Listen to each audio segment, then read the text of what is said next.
পাকিস্তান মুর্দাবাদ হাজার বার বলবো।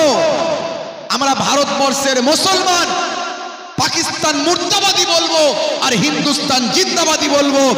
আমরা তো বারবার বলি পাকিস্তানকে চূর্ণ বিচূর্ণ করে দিক।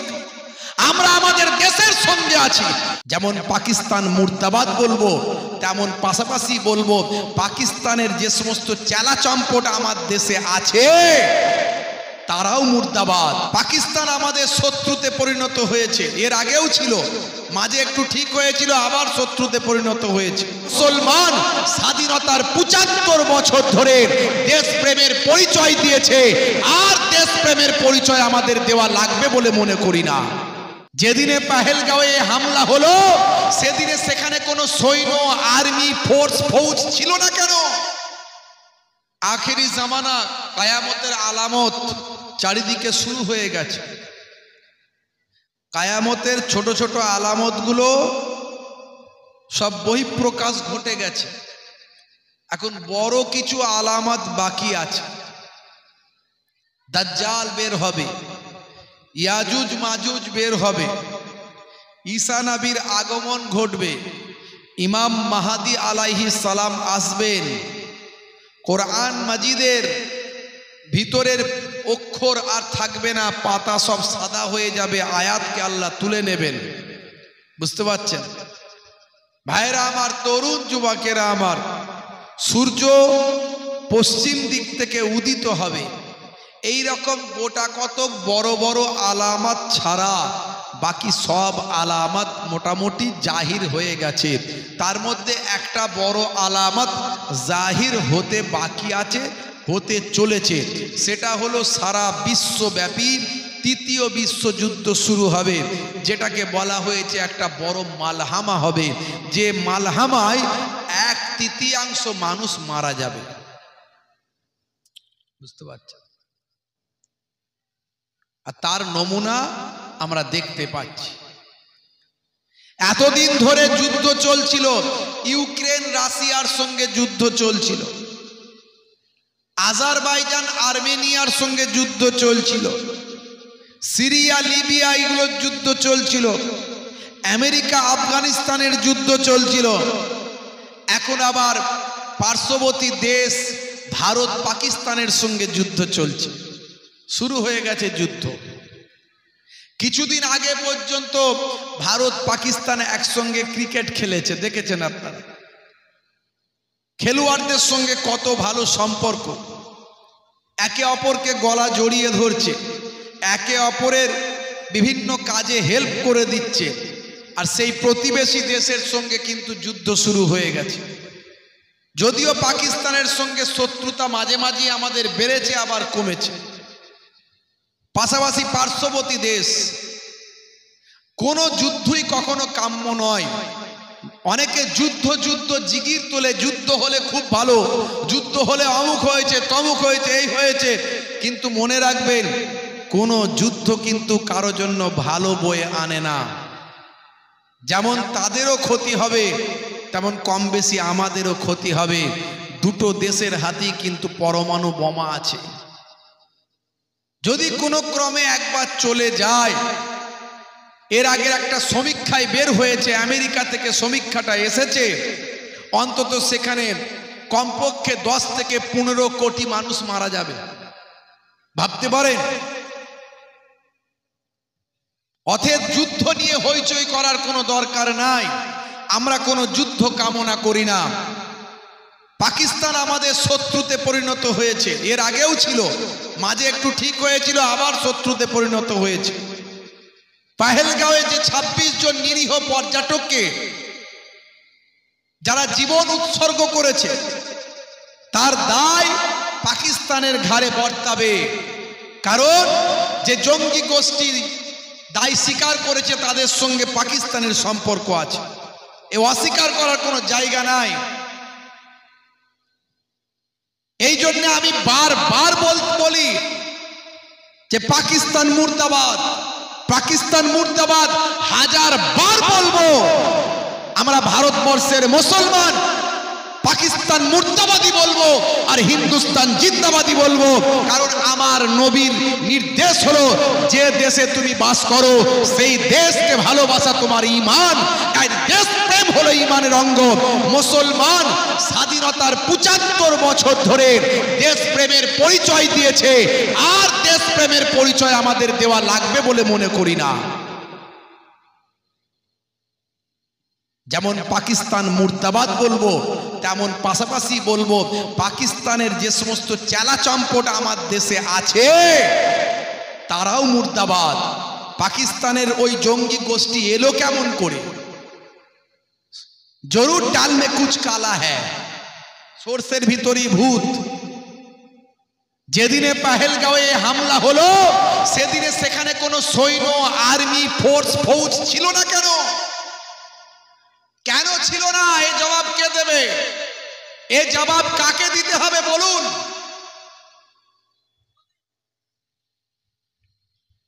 এ তো সবাইয়ের প্রশ্ন।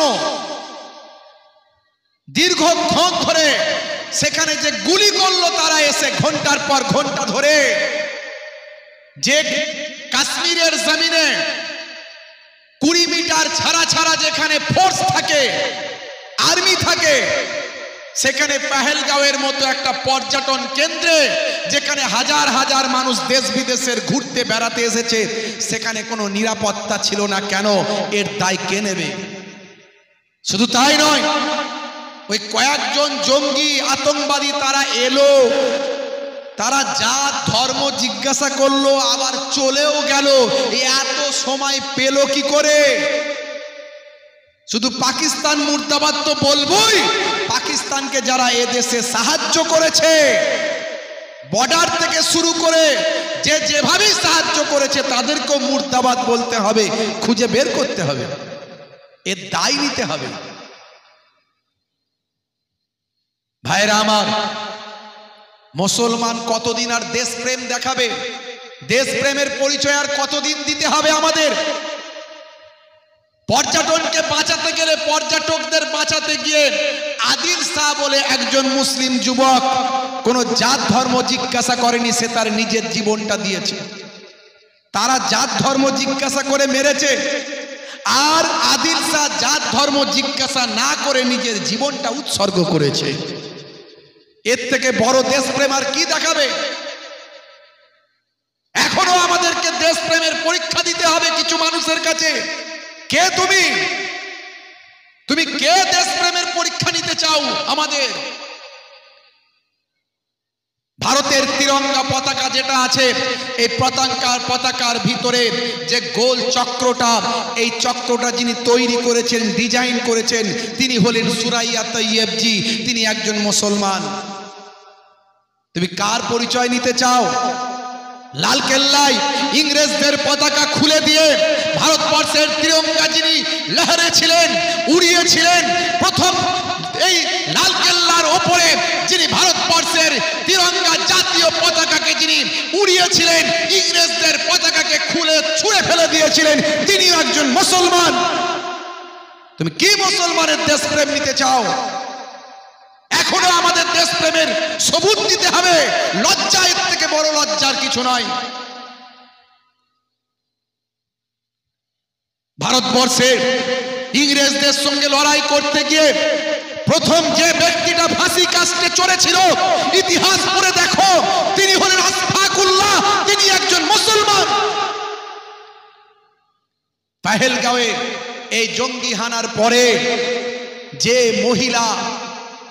মহিলা নিজের ঘর বাড়ি ছেড়ে দিয়ে 3 দিন ধরে চিকিৎসার ব্যবস্থা করেছে, ভাই আমার, সংসার ধর্ম ত্যাগ করে 3 দিন ধরে সেই চিকিৎসা দেওয়া শুরু করেছে, যে ডাক্তারটি, সেই ডাক্তারটিও ছিল একজন মুসলমান। অথচ যাদেরকে এই সমস্ত পর্যটকরা যখন বাড়ি ফেরার জন্য তৈরি হলো, তাদেরকে কাশ্মীরের মানুষেরা বিনা পয়সায় খাদ্য দিয়ে, ভাই আমার, পয়সা দিয়ে, বিনা পয়সায় টোটো দিয়ে, অটো দিয়ে তাদেরকে বাড়ি পৌঁছানোর জন্য এয়ারপোর্টে পৌঁছে দিল। অথচ এয়ারপোর্টে আসার পরে plane company, airport company plane company, তারা পয়সা দ্বিগুণ বাড়িয়ে দিল। তাহলে কে ভালো আর কে মন্দ বিচার করো।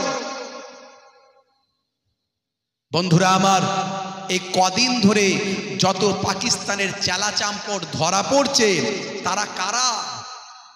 যারা পাকিস্তানে তথ্য পাঠাতো, এরা কারা?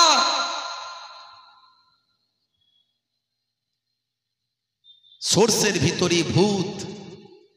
আসল তথ্যটা বের করতে হবে। বড় দুঃখ লাগে ভাইয়েরা আমার, তরুণ যুবকেরা আমার, আমরা তো বারবার বলি পাকিস্তানকে চূর্ণ বিচূর্ণ করে দিক। আমরা আমাদের দেশের সঙ্গে আছি, আমরা আমাদের বীর যোদ্ধা জওয়ানদের সঙ্গে আছি।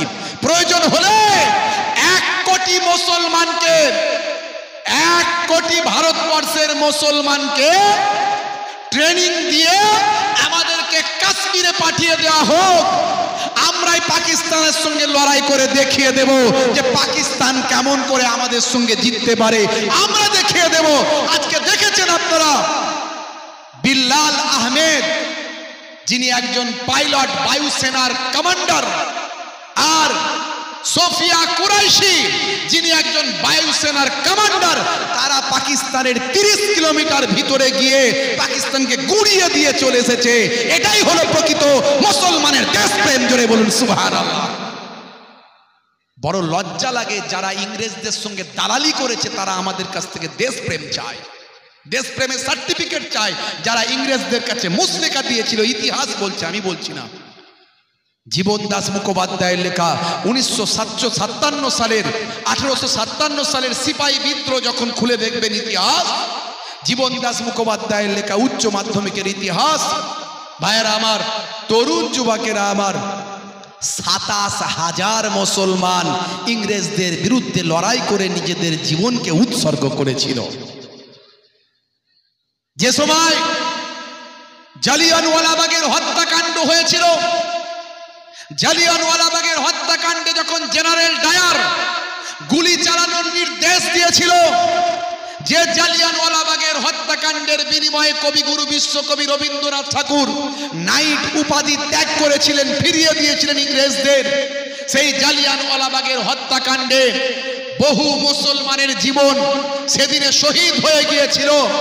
ভাইরা আমার, তরুণ যুবকেরা আমার, খান আব্দুল গাফফার খান, সীমান্ত গান্ধী যাকে বলা হয়, তিনি সেই সময় বলেছিলেন, হে জেনারেল ডায়ার, তুমি এইভাবে গুলি চালিয়ে মানুষ হত্যা করে ভারতবর্ষ দখল করে রাখতে পারবে না, কারণ আমি খান আব্দুল গাফফার খান, লোকে আমাকে সীমান্ত গান্ধী বলে, আমি গান্ধীজির সঙ্গী, সেই আদর্শ নিয়ে চলাফেরা করি, গান্ধীজির মতাদর্শে আমি ভারতবর্ষকে ইংরেজদের কবল থেকে মুক্তি করতে চাই।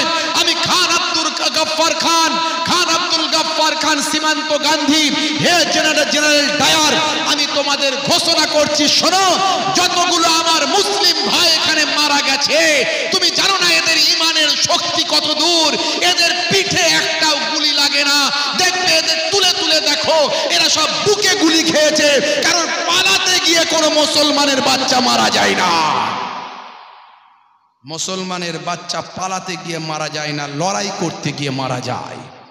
এটাই আমাদের ঈমান, এটাই আমাদের দেশপ্রেম।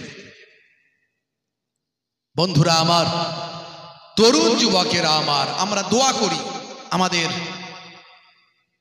দেশের বীর যোদ্ধাদের জন্য, বীর জওয়ানদের জন্য। তারা লড়াই করছেন, তারা এই যুদ্ধে জয়লাভ করবেন, এটা আমাদের দৃঢ় বিশ্বাস। তাদের সঙ্গে আমরা আছি, ভারতীয় আর্মিদের সঙ্গে আমরা আছি। তারপরও সবচেয়ে শেষে একটা কথা বলবো, কখনো কোনো শুভবুদ্ধি সম্পন্ন মানুষ যুদ্ধ কামনা করতে পারে না।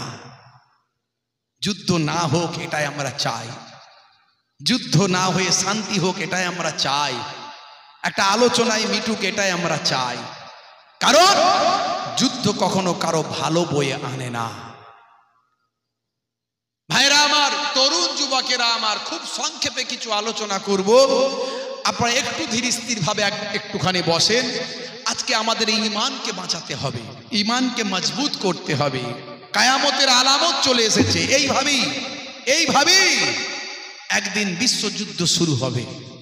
দেখবেন সেদিন পক্ষপাতিত্ব নিয়ে সারা পৃথিবীতে যুদ্ধ শুরু হবে। আধুনিকতা হারিয়ে যাবে, পৃথিবীর 1/3 মানুষ মারা যাবে। 1450 বছর আগে আল্লাহর নবীর হাদিস, একটা পৃথিবীতে মালহামা শুরু হবে। মালহামা মানে বিশ্বযুদ্ধ, যে বিশ্বযুদ্ধে পৃথিবীর 1/3 মানুষ মারা যাবে, এটা কায়ামতের একটা বড় আলামত হবে, অর্থাৎ পৃথিবী ধ্বংস হওয়ার একটা বড় সূচনা হবে। আমি বিস্তারিত সময় নিতে পারবো না, কারণ আমি দুটো বিষয় নিয়ে সংক্ষেপে একটু আলোচনা করব আজকে। আপনাদের জন্য যেটা দরকার, একটা হলো ঈমানকে মজবুত করা, 2 নাম্বার হলো আমল করা। এই ঈমান আর আমলের উপর একটু আলোচনা করব মহাব্বতের সঙ্গে। দরুদ শরীফ আল্লাহুম্মা সাল্লি আলা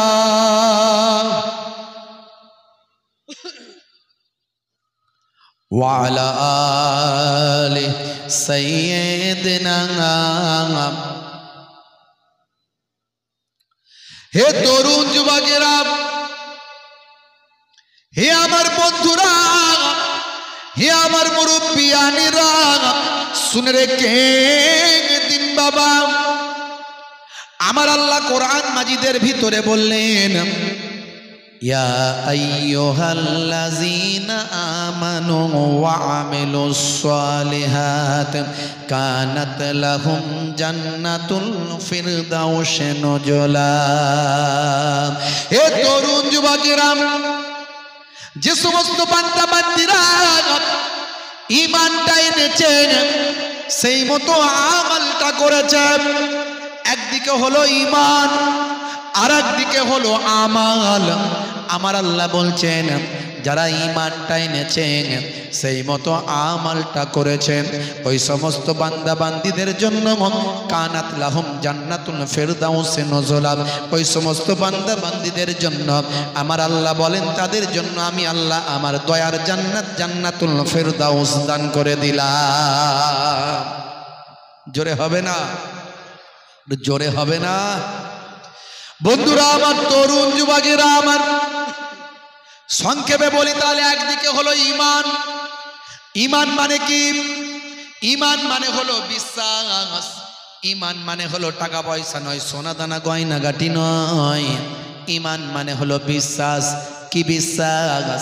আল্লাহ হলেন এক, আল্লাহ অভাব শূন্য, তিনি কাহাকেও জন্ম দেননি, কেহ তাহাকে জন্ম দেয়নি, সে আল্লাহর সমতুল্য দ্বিতীয় আর কেউ নাই। Say he Allah is one, Allah is one whom all depend, he begets not, not is he begotten and none is like him. বলুন, সে আল্লাহ হলেন এক, আল্লাহ অভাব শূন্য। হে তরুণ যুবকেরা, যেটা আল্লাহর কাছে বলা যাবে, পৃথিবীর আর কারো কাছে সেটা বলা যাবে না। বলা যাবে? জোরে বলেন, বলা যাবে? আল্লাহর কাছে বলা যায়, আল্লাহ তুমি আমাকে সন্তান দান করো। এই যে কথাটা, আল্লাহ তুমি আমাকে সন্তান দান করো, আল্লাহ তুমি আমার কারবারে উন্নতি দাও, এটা আমরা কখনো আকাশের কাছে বলতে পারবো? আকাশ তুমি আমাকে সন্তান দাও। সূর্যকে বলতে পারবো, হে সূর্য তুমি আমাকে আমার কারবারে উন্নতি দাও? বলতে পারবো? শুধু তাই নয়, এই কথাগুলো কোন নবীর কাছেও বলা যাবে না। মদিনা শরীফে গিয়ে আমার আপনার নবীর কাছেও বলা যাবে না। আল্লাহর কাছে যেটা বলতে পারি, কোনো পাইগম্বার, কোনো নবী, কোনো রাসূলের কাছে, কোনো পীরের কাছে, কোনো মাজারেও বলা যাবে না। কারণ আল্লাহ হলেন খালিক, আল্লাহ হলেন স্রষ্টা, আর তামাম পৃথিবীতে যা কিছু আছে সব তার মাখলুক, সব হলো সৃষ্টি। আল্লাহ হলেন স্রষ্টা আর সব তার সৃষ্টি। স্রষ্টার কাছে যেটা বলা যায়, সৃষ্টির কাছে বলা যায় না। তবে সৃষ্টির মধ্যে শ্রেষ্ঠ হলেন, সর্বশ্রেষ্ঠ হলেন আমার আপনার নবী, আখিরি জামানার পয়গম্বর। জোরে হবে না? আরে জোরে হবে না? আর সুবহানাল্লাহ বললে কি অসুবিধা আছে? একটু জোরে আওয়াজ দিলে ভালো লাগে তো, আল্লাহ খুশি হবে না? হবে না? হ্যাঁ, নারে তাকবীর, মাশাআল্লাহ। একটু আওয়াজ দেবেন মাঝে মাঝে, মুখ বন্ধ করে থাকবেন না। হ্যাঁ কি জি, আল্লাহর নামে স্লোগান দিলে আল্লাহ খুশি হয়, হয় না? হয় না? হ্যাঁ, দাদার নামে দিদির নামে স্লোগান দিলে তারা খুশি হয়, হয় না? হয় না? হ্যাঁ, তো আল্লাহর নামে স্লোগান দিলে কি খুশি হবে? আল্লাহ খুশি হবে। যখন বলবে আল্লাহু আকবার, মানে আল্লাহ মহান। আল্লাহু আকবার মানে কি? আল্লাহ মহান। তখন আল্লাহ বলবেন লাব্বাইক ইয়া আবদি, হে আমার বান্দা, আমি হাজির আছি। বুঝতে পারছেন? বন্ধুরা আমার, তরুণ যুবকেরা আমার, তাহলে একদিকে হলো ঈমান, শুধু আল্লাহর সঙ্গে বিশ্বাস তা নয়, আল্লাহর প্রতি ধারণা ঠিক রাখা শুধু এটাই তা নয়, তার সঙ্গে কি মালাইকা ফারিস্তারা যে আছেন, আল্লাহ প্রদত্ত ফারিস্তা যে আছেন এটা বিশ্বাস। হে তরুণ যুবকেরা, হে তরুণ যুবকেরা, মুরব্বিয়ানেরা আমার, তাম পৃথিবীতে আজ থেকে কম বেশি ৯,০০০ বছর আগে সর্বপ্রথম যিনি মানুষ এসেছিলেন তিনি আর অন্য কেউ নন, তিনি হলেন হযরত আদম আলাইহিস সালাম। কম বেশি ৯,০০০ বছর আগে তিনি এসেছিলেন। হে তরুণ যুবকেরা, আদম নবীর ইতিহাস আমি বলেছি, আজ আমি বলবো না। আদম নবী হলেন পৃথিবীর আদি মানুষ, যাকে আমার আল্লাহ বিনা মানবে সৃষ্টি করেছেন, মানুষবিহীন সৃষ্টি করেছেন। কোনো পিতা তার ছিল না, কোনো মা তার ছিল না, আমার আল্লাহ কুদরতি ক্ষমতায় তাকে সৃষ্টি করেছেন। আদম নবীর পিতা ছিল না, মাতা ছিল না, আমার আল্লাহ কি কয়েকটা উপাদান দিয়ে, তার মধ্যে একটা বড় উপাদান হলো মাটির, এই মাটি সহ আরো কয়েকটা উপাদান, পানি বাতাস ইত্যাদি ইত্যাদি দিয়ে আমার আল্লাহ একটা পুতুল তৈরি করলেন। তাকে 40 বছর ধরে শুকিয়ে রাখলেন। 40 বছর ধরে শুকালো সেই পুতুলটা, তারপর আমার আল্লাহ কুদরতি ক্ষমতায় তার ভিতরে রূহ দান করলেন। হে তরুণ যুবকেরা, আদম নবীর রূহটা তার নাকের ভিতর দিয়ে ভিতরে ঢোকানো হলো, রূহ বের হয়ে চলে এলো। আল্লাহ, এত অন্ধকার জায়গায় আমি থাকতে পারবো না।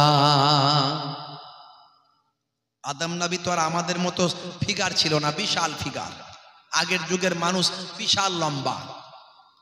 আউস বিন আনাক আদম নবীর এক সন্তান, মা সফুরার গর্ভ থেকে তার জন্ম হয়েছিল।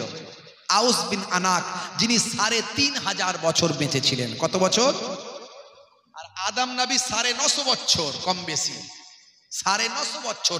আগের যুগে মানুষ ১০০০ বছর, ১২০০ বছর, ১৩০০ বছর, ১৫০০ বছর ধরে বাঁচত। বুঝতে পারছেন? আর তেমন লম্বা তাগড়া চেহারাও ছিল তেমন। একবার মাটির উপর আঘাত করতেন, পা হাঁটু পর্যন্ত গেঁড়ে ফেলতেন, শক্তিও ছিল। আউস বিন আনাক এ পর্যন্ত ইতিহাসের সবচেয়ে শক্তিশালী মানুষ, যিনি ৩৫০০ বছর বেঁচে ছিলেন। কথায় কথা বেড়ে যাচ্ছে। তিনি সমুদ্রে যখন নামতেন, তার কোমর পর্যন্ত, বুক পর্যন্ত পানি হতো সমুদ্রে। বুঝতে পারছেন? সমুদ্র থেকে হাতে করে মাছ ধরতেন, মাছ হাতে করে মাছ ধরে নিতেন, ধরে উঠে আসতেন। উঠে এসে সেই হাতটাকে তিনি আকাশের দিকে, সূর্যের দিকে হবে করে রাখতেন। করলে সেই সূর্যের তাপেতে মাছ ভাজা ভাজা হয়ে যেত, ওই নিয়ে তিনি কাঁচা খেয়ে ফেলতেন। বিশাল খাদ্য তার প্রয়োজন হতো।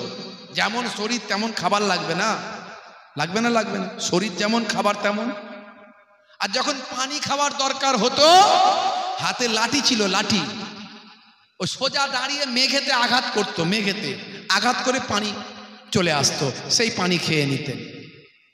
এই ইতিহাস আমি বলেছি। আউস বিন আনাক ৩৫০০ বছর বেঁচে ছিলেন।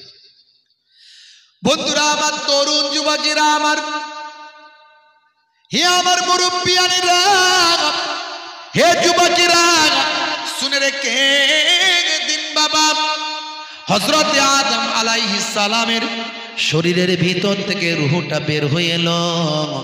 বের হয়েছে, আল্লাহকে বলল, আল্লাহ, এই অন্ধকার শরীরে এত বিশাল চেহারার ভিতর আমি থাকতে পারবো না।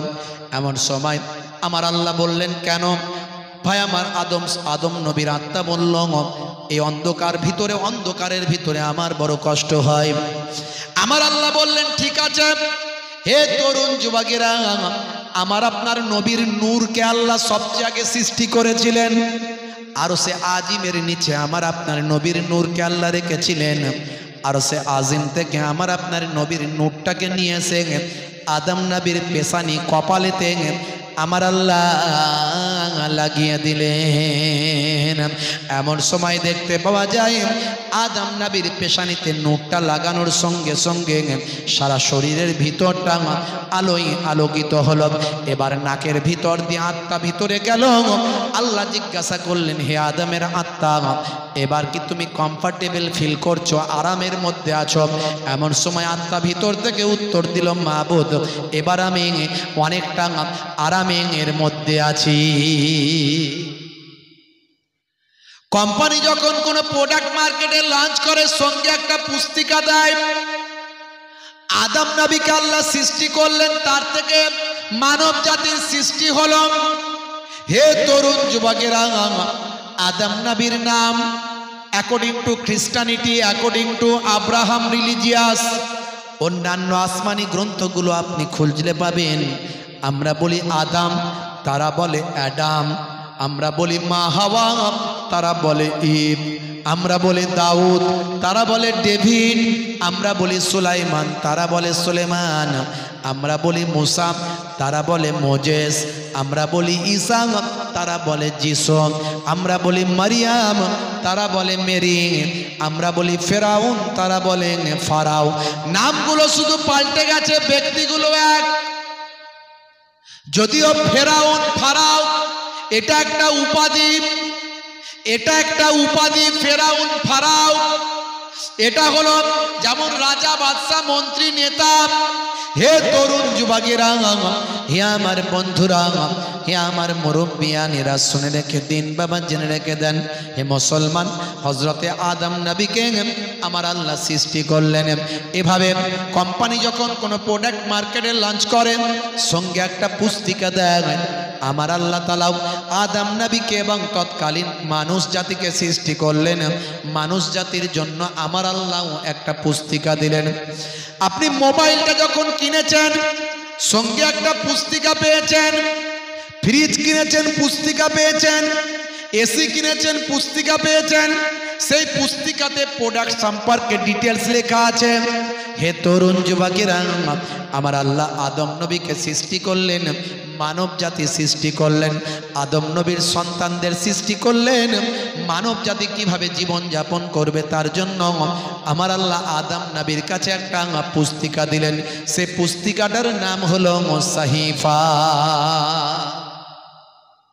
আল্লাহ প্রদত্ত কেতাব। আল্লাহ প্রদত্ত কেতাব কতগুলো বলেন তো দেখি? জীবনে তো অনেক ওয়াজ শুনেছেন বাপজি, বলেন তো দেখি আসমানি কেতাব, আল্লাহ প্রদত্ত কেতাব কতগুলো একটু বলেন। হ্যাঁ হো দেন, একটু বলেন না, বাপ রাগ করছেন নাকি? একটু বলেন কতগুলো আসমানি কেতাব। দেখেন কেউ কথা বলেন না, মনে হচ্ছে রাগ টাগ করছেন আমার উপরে, ভালো লাগছে না। কটা? 13টা। আমার বাপজি বলেছে 13টা, আপনারা বলেন কটা? কটা?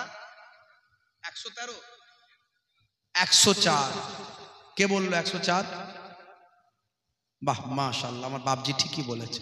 104 আসমানি কেতাব, 104 বড় কেতাব 4টি, ছোট কেতাবগুলোকে বলা হয় সাহিফা। এটা 100টি। হে তরুণ যুবকেরা, হে আমার বন্ধুরা, হযরতে আদম নবীর কাছে আল্লাহ সাহিফা দিয়েছিলেন। হযরতে ইব্রাহিম নবীর কাছে আল্লাহ সাহিফা দিয়েছিলেন। হযরতে মুসা নবীর কাছে আল্লাহ দিয়েছিলেন তাওরাত। ঈসা নবীর কাছে আল্লাহ দিয়েছিলেন ইনজিল। আর হযরতে দাউদ নবীর কাছে আল্লাহ দিয়েছিলেন জাবুর। আর আমার আপনার আখিরি জামানার পয়গম্বরের কাছে আমার আল্লাহ যে কিতাবটা দিয়েছিলেন, কিতাবটার নাম কি? জোরে বলেন। আল কোরআন। এই 4টে হলো বড় কিতাব। হে তরুণ যুবকেরা, কোম্পানি যখন কোনো প্রোডাক্ট মার্কেটে লঞ্চ করে সঙ্গে একটা পুস্তিকা দেয়।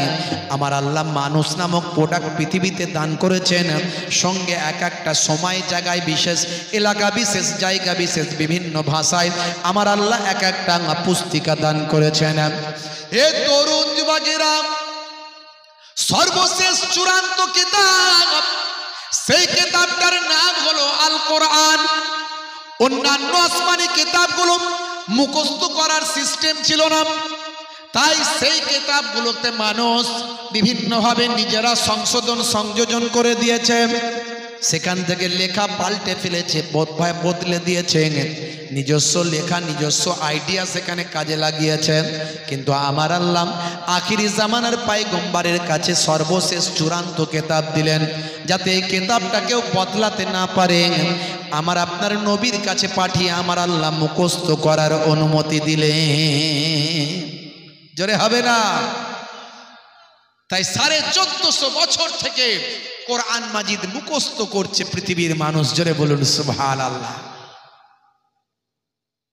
অনেক সময় এই কোরআন মাজিদকে অপমান করার চেষ্টা করেছে কিছু জালেম, কিছু অশিক্ষিত, কিছু মূর্খ, না জানার না বোঝার কারণে। জানে না কোরআন মাজিদ শুধু মুসলমানদের কিতাব নয়, কোরআন মাজিদ সারা পৃথিবীর মানুষের জন্য এসেছে। জোরে বলুন সুবহানাল্লাহ। আপনি গ্রহণ করেন আর নাই করেন, পড়লেই আপনার লাভ আছে। বিভিন্ন ধর্মের মানুষ কোরআন মাজিদ স্টাডি করেছে, পড়াশোনা করেছে। যে কোরআন মাজিদ পড়েছে সে কোরআন মাজিদের ভক্ত হয়েছে।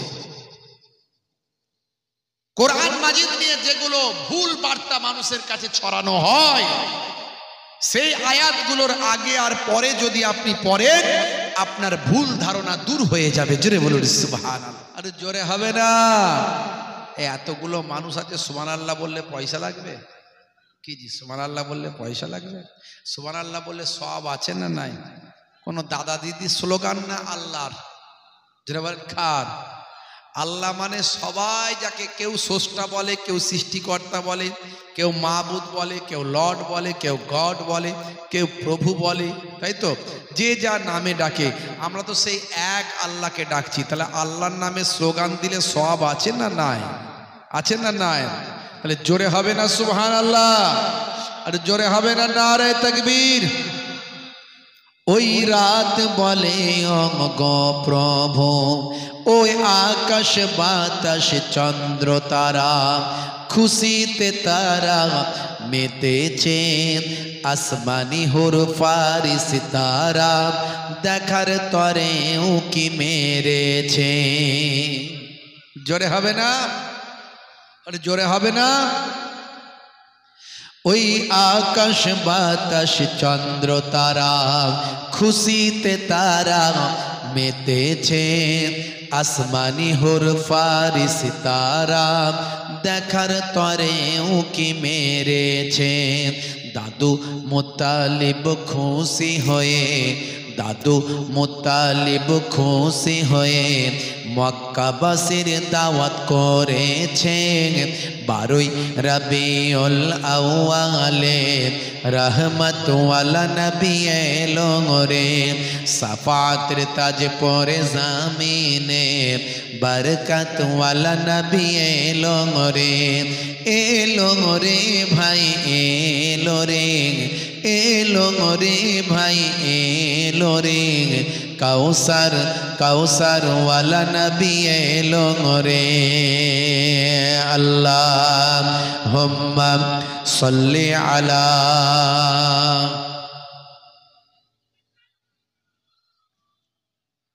ওয়া আলা আলি সাইয়্যিদিনা।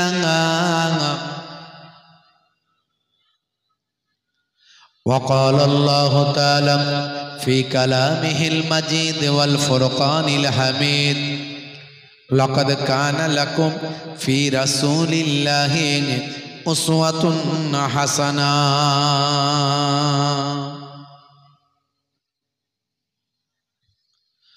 وقال الله تعالى أيضا في كتابه مخبرا: وما رميت إذ رميت ولكن الله رمى. وقال الله تعالى أيضا في كتابه مخبرا: ومكروا ومكر الله والله خير الماكرين. صدق الله المولانا العظيم.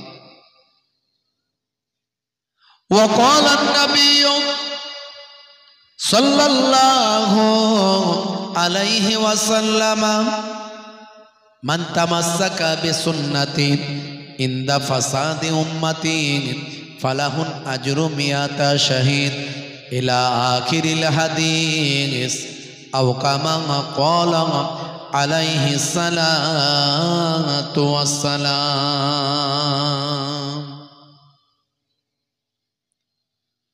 وقال النبي صلى الله عليه وسلم سباب المسلم فسوق وقتاله كفر إلى آخر الحديث أو كما قال عليه الصلاة والسلام।